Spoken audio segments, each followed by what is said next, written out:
ప్రభావంతో రాష్ట్ర వ్యాప్తంగా నెలకొన్న తక్కువ వర్షపాతం పరిస్థితుల నేపథ్యంలో ఖరీఫ్ సీజన్లో రైతులకు సాగునీటి కొరత తలెత్తకుండా ముందస్తు చర్యలు చేపట్టేందుకు కాకినాడలో ప్రత్యేక ఇరిగేషన్ అడ్వైజరీ బోర్డు సమావేశం నిర్వహించారు. జిల్లా కలెక్టర్ ఎంఎన్ హరీంద్ర ప్రసాద్ అధ్యక్షతన జరగగా ఈ సమావేశంలో ఏలేరు జలాశయంలోని నీటి నిల్వలు, ప్రస్తుత వర్షాభావ పరిస్థితులు, రానున్న రోజుల్లో నీటి అవసరాలు, ప్రత్యామ్నాయ ఏర్పాట్లపై విస్తృతంగా చర్చించారు.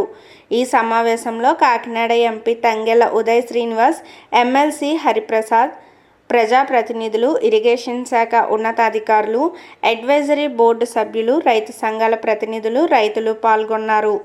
ఉప ముఖ్యమంత్రి, జలవనరుల శాఖ మంత్రి ఇచ్చిన సూచనల మేరకు ప్రస్తుత పరిస్థితులను సమీక్షించి కీలక నిర్ణయాలు తీసుకున్నారు. అనంతరం జిల్లా కలెక్టర్ ఎంఎన్ హరీంద్ర ప్రసాద్ మాట్లాడుతూ, ప్రస్తుతం ఏలేరు జలాశయంలో 88.2 టీఎంసీల నీటి నిల్వ అందుబాటులో ఉందని తెలిపారు. సాధారణం కంటే గణనీయంగా వర్షపాతం తగ్గడంతో నీటి వినియోగంలో అత్యంత అప్రమత్తంగా వ్యవహరించాల్సిన అవసరం ఉందన్నారు. గోదావరి సిస్టంలోని ఏ ప్రాజెక్ట్ అయినా సరే థాయిలాండ్ నుంచి పైకి వచ్చేటటువంటి పరిస్థితి ఉంటుంది.